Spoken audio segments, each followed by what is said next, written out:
ကိုယ့်ရဲ့ TikTok အကောင့်ကိုကျွန်တော်တို့ပျက်စီးမသွားအောင်ဘယ်လိုလုပ်ရမလဲဆိုတဲ့အကြောင်းလေးကိုကျွန်တော် share လုပ်ပေးသွားမှာဖြစ်ပါတယ်။အဲ့ဒီအတွက်ကျွန်တော်တို့ဒီကပေါ်တော့မှာရှိရဲ့ setting 30ကိုနှိပ်ပြီးပါနှိပ်ပြီးဆိုလို့ရှိရင်ကျွန်တော် setting ရဲ့ privacy ထဲကိုဝင်ပေးရပါ။ setting ရဲ့ privacy ထဲရောက်ပြီဆိုလို့ရှိရင်ကျွန်တော်တို့ဒီမှာ account ဆိုတာရှိပါတယ်အဲ့ထဲကိုထပ်ပြီးဝင်ပါ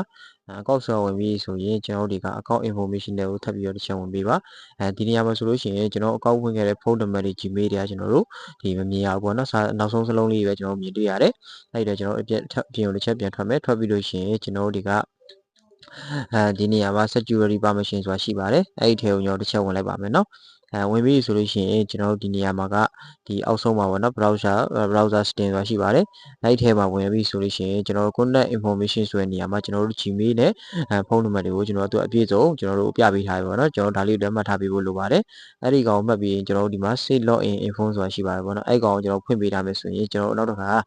ကျွန်တော်အကောင့်တွေပြတ်သွားလို့ရှိရင်ကျွန်တော်ဖုန်းနဲ့ပြန်ဝင်တဲ့အခါမှာဒီကောင်တွေကဒီ Gmail တွေဖုန်းနံပါတ်တွေမလိုဘဲနဲ့သူက auto ဝင်ပေးတော့ဖြစ်တဲ့အတွက်အကောင့်မပြတ်တော့ပါဘူးခင်ဗျ